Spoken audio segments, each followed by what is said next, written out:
Locally, our fly group does a Spec class that we're trying to start up. It uses 2205 motors that are 2300 kV.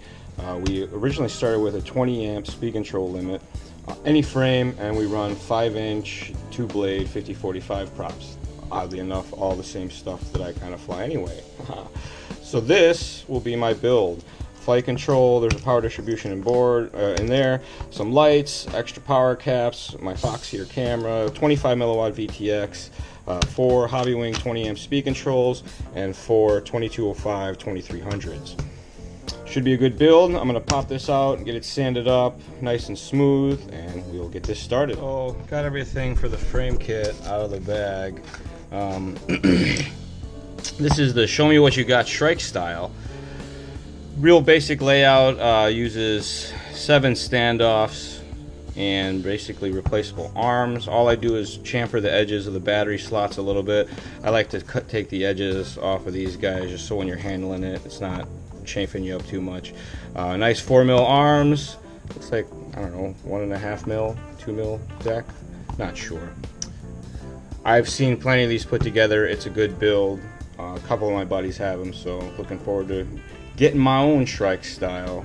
It'll double as my Spec racer, and I'll be able to use it for freestyle stuff as well. So stoked to have a freestyle pack. Okay, so did a little mock-up of everything and decided I better take it back apart and start fresh.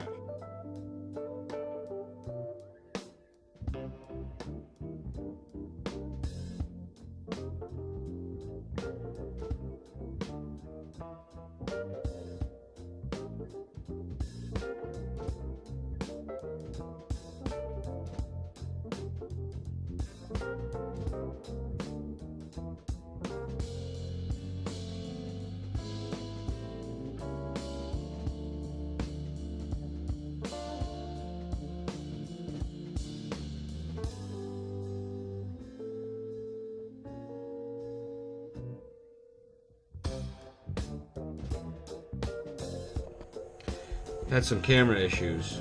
I'm gonna say it overheated, it ran out of battery, all these crazy things, it locked on, and I don't know what happened. But I carried on with the build and kind of got it wrapped up because that thing was taking forever. You saw most of the hard stuff, I guess you'd say, and so this is the final couple steps to get everything wrapped up. I had to change the camera case and the mount itself to fit under the top deck. Also, I got the power cap added in there. I installed the pigtail correctly. I had the polarity backwards of all things, and the only thing that saved the whole build was a smoke stopper. One of these will take the load if there's a short. I learned about this through copter building. Power goes into the light bulb out the other side, and this other side just connects. And what happens is if there's any shorts or problems, the short goes through the bulb, lights the light up, and then you're like, hey, unplug that right away. And for me, it lit up right away, so I knew something was wrong. Unplugged it, figured out what was going on, and was able to salvage everything for the most part. The flight control had some issues, but I think that was related to the flight control being 2 years old and getting banged around in lots of copters, so no fault there. VTX harness I have installed. We got the speed controls all set up, ready to do final plugs. This is the 5-volt, this is the VBAT. I had already glued, I've flown this once or twice already. I already glued the camera wire in, so I don't want to unplug that, but you get the idea there. That's just the VTX harness. A receiver wire comes out of the flight control on the bottom. This is my receiver down there. I had put some zip tie across the antenna and shrink wrap that on to help protect the antennas a little bit.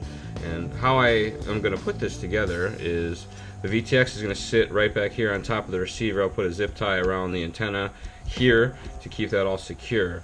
What I like about that is it allows me to change VTX if I have to for whatever reason in the field. If one fails or gets damaged, I tend to break a lot of VTXs for some reason.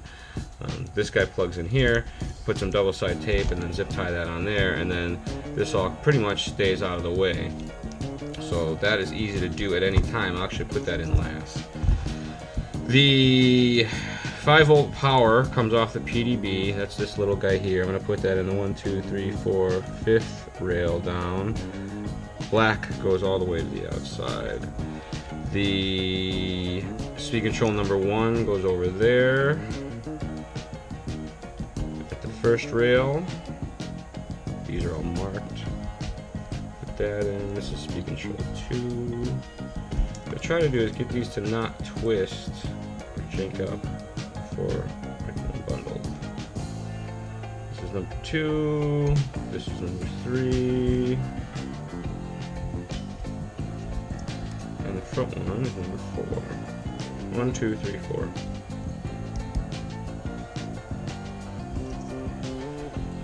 Okay. Then I try to route all my input harnesses kind of the same. I'm gonna do this guy last, actually. 5 volts goes last, so that they look kind of nice.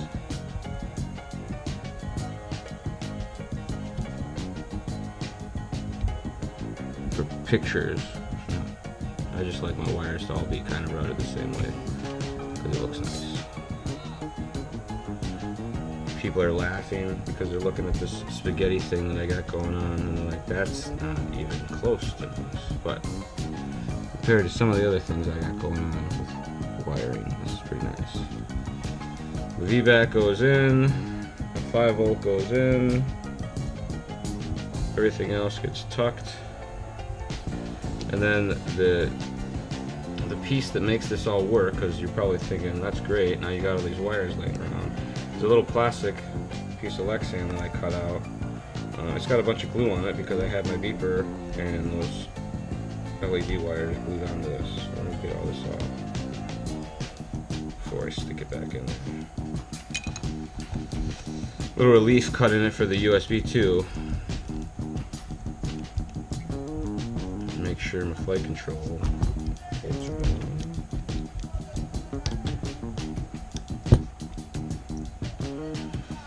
And then I think I had this out before on top, but this will work.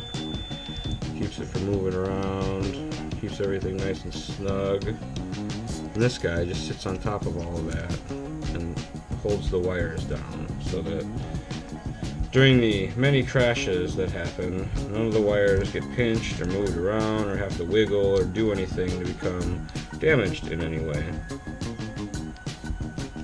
And this little plastic thing is a great place to mount stuff to. It's just an old scrap piece of Lexan that I had from a body kit from RC Truck.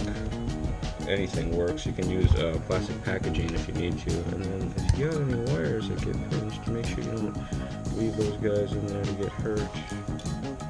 Be real gentle if you're going to be using anything to poke the wires around. Soft touch. And this guy just sits on here, cinched down, and that keeps all my wires safe and clean. This is the 12 volt line coming out of the PDB on the bottom. I just ended up making my wire harness a bit excessive, and there's a bunch of extra wire in there. So get the VTX in there, strap that all together, and we'll be good to go. Here it is, fresh copter, all put together. This is no longer the fresh copter. There's some video difficulties and lost some footage, didn't get some footage. So this copter's been flown a bunch since the first day it was built that you just saw, and there's been a couple minor little changes, I guess you'd say. It did a little runner hot glue across the top of the wires to protect them from the battery strap being close by there. I did a little hot glue on the VTX harness to keep those protected because this guy was moving around a little bit. But for the most part, it's all together just like you saw it there. Build lists on this guy are 4 Hobbywing 20 amp speed controls. These are 2205 2400s SP Racing F3 board. It's a Foxier, let's see, FX800T-A, and that is the one that has the adjustable power output as well. For our group flying, we run low power the video transmitters to help with stomping and interference and all that. I did actually build this copter with the plug on backwards and had to replace the flight control because that went south. But other than that, it's been a fantastic copter. I've flown it probably 10 times now. It's taken a beating. You can see the carbon fiber's been smashed around a little bit on the concrete, through the grass and all that. But overall, great build, and I like it a lot. It flies good. Put it back together and get you some shots of it with the